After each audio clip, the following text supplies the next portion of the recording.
Eu já tô tudo descabelado aqui porque passou o movimento foda, haha, brincadeiras à parte, vai ficar tudo descabelado o vídeo todo, já é normalmente, mas vamos lá. O vídeo de hoje vai ser sobre movimento dentro da fotografia. E Rafa, por que você vai fazer esse vídeo? Porque chegou essa pergunta aqui no meu Instagram de Rafa, faz um vídeo sobre movimento. E eu sei que quando a gente fala em movimento dentro da fotografia, aparecem várias dúvidas, como qual a velocidade ideal, qual a abertura ideal, qual tipo de foco que você deve usar. Então a gente vai tentar, de maneira rápida, simples e direta, resolver esse problema com foco, com fotografias que tenham movimento. Então se você tem dúvida aí, já deixa o seu coraçãozinho, se esse vídeo é para você, né? Deixa o coraçãozinho. Se você tem alguma dúvida sobre fotografia, que tá cagando nas suas fotos aí, também deixa aqui nos comentários e você pode mandar suas dúvidas lá no Instagram, que eu venho aqui e faço também um vídeo exclusivo para você destravar a sua criatividade. Sem mais delongas, vamos direto ao assunto. Rafa, como não errar mais foto em movimento?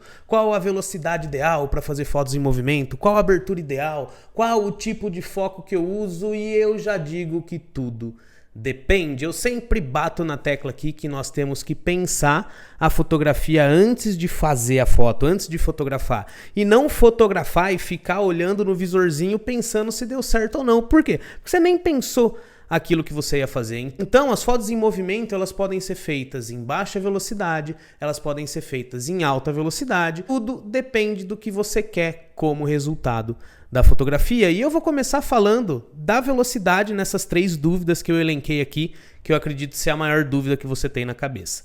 Falando sobre velocidade, se você vai fotografar em movimento, o que a velocidade faz em tese?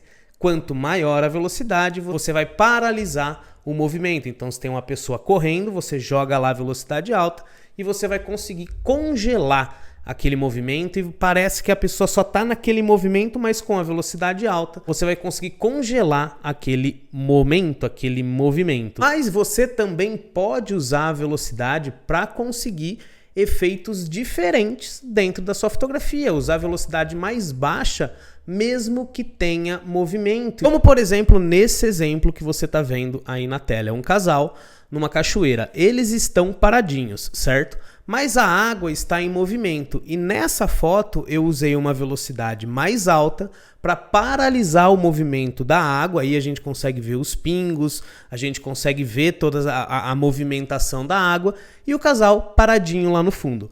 Agora, nesse segundo exemplo que você está vendo na tela, a foto foi feita no mesmo lugar, com a mesma pose, a única coisa que eu mudei foi a regulagem do equipamento. Por quê? Porque eu tive que abaixar a velocidade para que a água ficasse com esse borrão, esse véu de noiva que a gente fala, né, quando fotografa água em baixa velocidade. Então, olha aí, eu tenho um exemplo onde eu tenho movimento na imagem, que é o movimento da água, no caso o casal estava parado, e simplesmente abaixando a minha velocidade e, logicamente, subindo a minha abertura, porque eu tenho que equilibrar a minha fotometria, eu consigo dois efeitos completamente diferentes na imagem. O exemplo 1 e o exemplo 2, esses dois que você está vendo aí na tela. Aí eu vou pedir para você, deixa aí nos comentários qual dessas duas você mais gostou. Mas Rafa, dá para fotografar com baixa velocidade com as pessoas em movimento para criar esse efeito de alguma maneira?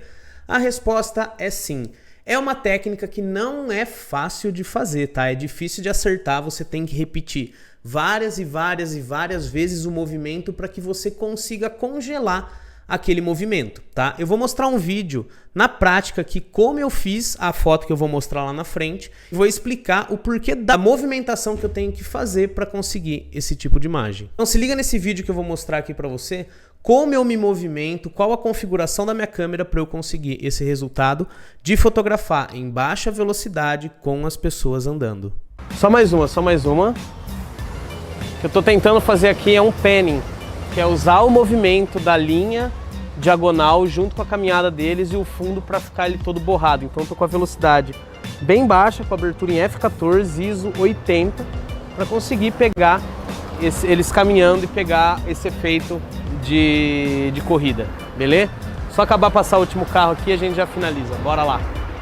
Ó, nessa linha aqui, bem um na frente do outro, mais perto. Vai.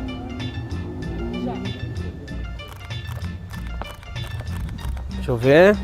Show, pegamos. Tá vendo? Esse é o resultado. Olha, o rosto dele ainda ficou um pouco borrado lá, mas como o rosto dela ficou em foco, chamou toda a atenção para o rosto dela e a gente tem essas linhas que direcionam o nosso olhar, no caso aí para o casal, tá? Então qual foi a configuração? Foi uma velocidade baixa com uma abertura que não estourasse a minha fotografia. E vocês viram que eu fui acompanhando ao mesmo tempo que eles vinham caminhando, eu vinha fazendo o mesmo movimento com a câmera, e assim eu consegui estar em repouso entre eles, fazendo praticamente o mesmo movimento. Nossa, bagulho de física aqui, mas é realmente isso.